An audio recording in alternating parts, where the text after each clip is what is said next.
The Rebel Capitalist Show.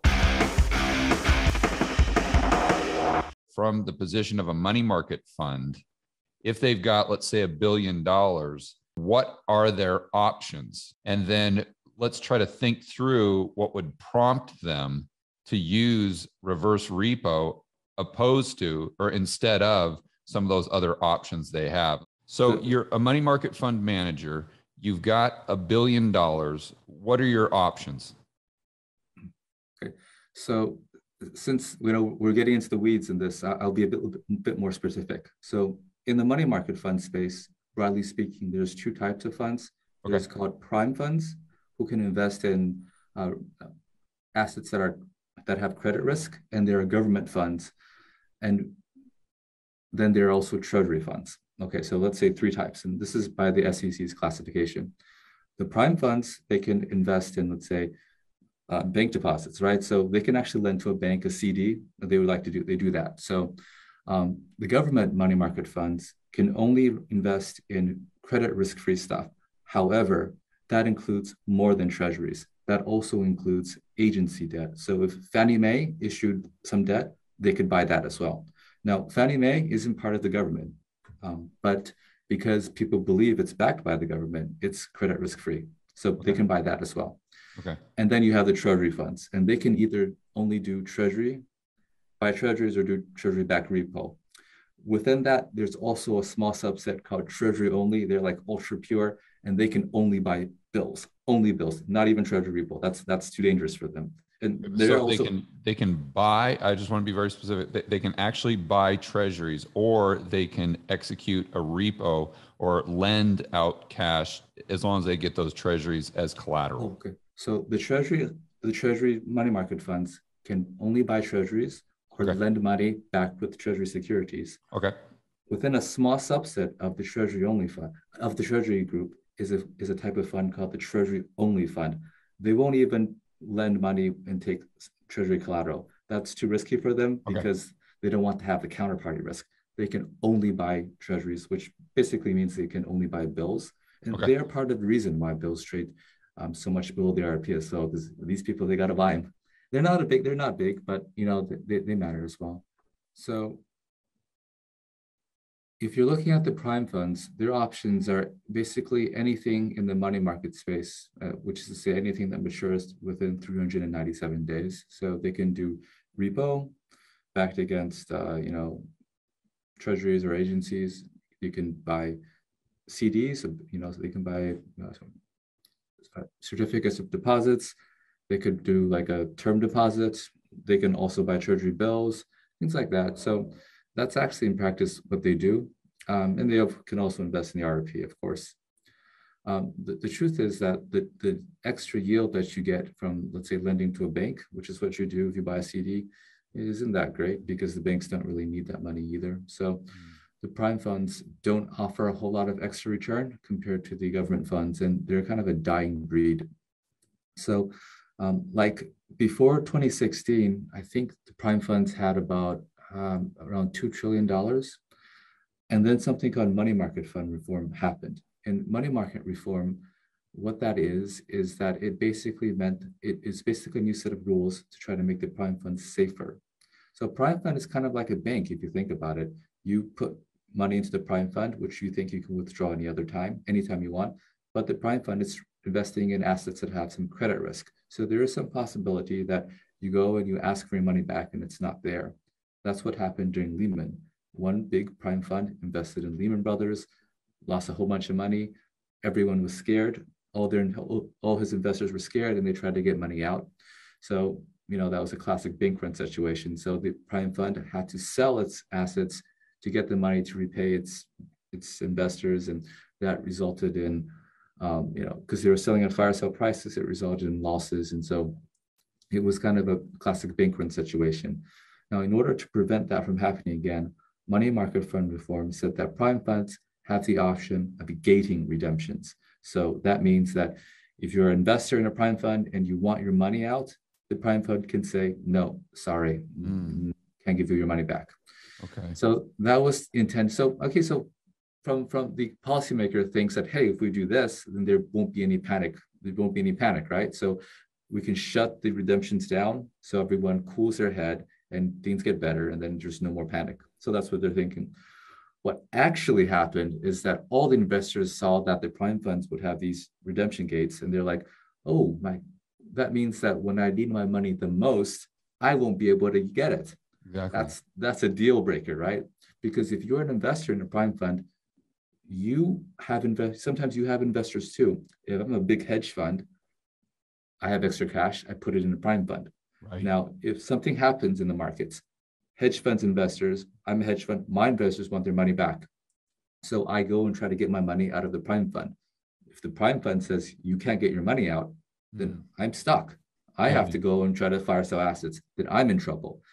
So the prime funds, they basically, the investors moved $1 trillion out of prime funds and into government funds. And since then, the prime fund complex has shrunk significantly. So they're kind of a small player. I think they have about $600 billion left. So it's much smaller. The total money market fund universe today is about 5 trillion. So they're much smaller. The government funds are the largest part of the money market space because, well, they're credit risk free and they have a wide range of options. They can invest in debt issued by Fannie Mae, Freddie Mac, home loan banks, as well as buy treasuries and do treasury repo or agency MBS-backed repo. And that's what they do. Now, do those just, I'm sure the viewers who have a money market fund are wondering, can those people pull their money out at any time? Yes, they can. They can. So there's no gates there. That's what makes the government money funds attractive. So, that's super important, right? I need to get my money out when there's a crash. So, yeah. And the last category is for the people who are just ultra conservative. It's the treasury only funds. It's for people who think that, Fannie Mae, Freddie Mac, back in 2008, they were on the brink of bankruptcy and they got bailed out by the Treasury, right? I don't even want to take that kind of risk.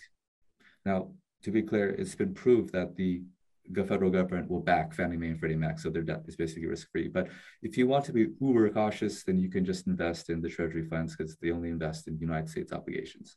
So why would you do that instead of just buying the treasuries themselves? Is it because you've got just a little bit of interest rate risk on the treasuries? Meaning if you buy a treasury and you have to sell it before the maturity, you could have a capital loss there. Are you talking about why would an investor invest in a money fund as opposed to buying treasuries themselves, or why would someone why would someone invest in the treasury money market fund that can only buy treasuries as opposed to just buying the treasuries themselves? Because I'm assuming you're going to have to pay the fund manager a couple basis points. Because you don't want to manage it yourself. So it's convenient, right? You just got to put your money in like a bank deposit and take it out whenever you want. You don't have to actually go to the auction to buy stuff. You don't have to actually roll. You don't actually have to make sure that, look through the curve and try to find value, what's mispriced, maybe get a little pickup. So it's just for the convenience. Okay, great. Yeah. And if you're a big fund, if you're really big, you would manage your cash yourself, like a corporate treasury. But if you're small, it makes sense to just pay someone to do it. Okay. So I guess then it's safe to say that of the 90% going into reverse repo, pretty much 100% of that is from this middle category, the government funds. It's the vast majority is from the government funds. The prime funds will participate as well, but they're small because they're just a smaller part of the space. The treasury funds will also participate, the ones that can participate in repo. The only ones that will not participate are the treasury only funds because they cannot. But you're right, the vast lines here are what's called the government funds. And they're just, I think most recently it was almost 2.1 trillion, and it's going to go much higher. I expect it to go to 2.5 and maybe 3 trillion by the end of the year. Okay, so why would that type of money market fund manager choose to use the Fed as a counterparty as opposed to another entity in the private sector? They want to go to a private entity. So they want to go to let's say JP Morgan. I want to lend you money in the because I'm assuming they get a few more basis points, right? No, they don't get any basis points. So that's why they use the Fed, because there's no spread, right? If there were spread, they would go to but even if there were no spread, they would still go. That's what you want to keep in mind. It's a relationship business. Like we're friends. like the dealer and the money fund, they go way back every day. They go way back. They deal with each other. If the money fund can get, like, say, 80 at the RP and JPM's offering 80, they're going to go to JPM just for the relationship. Okay. I assumed it would be the opposite, because I wasn't thinking through the personal relationship component. Yeah. So you have to, so the way that this works is that a money fund is always shopping to invest in repo. And sometimes, shit happens. Maybe they get a whole bunch of inflows and they have money they don't know where to put. If you have dealers your friend, hey, you know what? Maybe I could help you out a little bit. So you're like there for each other, right? And sometimes the dealer needs extra money and the money fund can give them some extra money. So they have a relationship that they maintain, and that goes, for years, for a long time. So, but here's the thing: if you're a money fund, you have so much money that the dealers just don't need it. You have excess cash. There's nowhere to put it. Wouldn't that make if there was excess cash in the normal repo market, wouldn't that make the repo rate go below the RRP, the repo rate with the Fed? So if you and then there's an arbitrage there to keep it the same, right? That's actually a really good question. So the spread is really narrow. I don't think people would do that. So if you are in the repo market as a participant, you're going to be a money market fund or you're going to be a dealer, and you all have access to reverse repo facility. Mm-hmm. So you're never going to lend to someone less than it.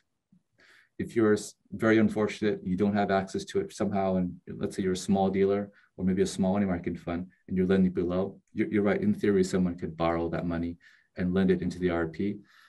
I think that doesn't happen as much. It used to happen, actually. So the federal home loan banks, for example, they don't have IOR, but they can access the RRP. Once upon a time, what they would do is they would actually issue debt at rates below the RRP, take that money and invest it in the RRP. That was the arbitrage. The regulators saw that and they got so mad and they shut it down. Well, you can't blame them. I mean, okay, if you're going to give me the reverse repo Fed, we're going to use it. Yeah. So on the downside, that definitely happens. Probably not as much though, because there's just not that many big players who don't have access to RP. Okay, so in practice, what happens effectively is if there is too much liquidity or too many dollars, if you want to use that word, too much cash in the normal repo market, then the Fed's reverse repo is just going to kind of suck that up. Yes. Therefore, the repo rate in the normal market isn't really going to go beneath what the Fed's repo rate is, because they're sucking up the excess liquidity. You can always lend to the Fed. There's no reason why you would lend to lower. I mean, listen, you have a good relationship with JPM. If the rates are equal, you lend to them. But it's not so much of a good relationship that you would actually take a loss, as in lend to them at a rate lower than the RP. So, okay.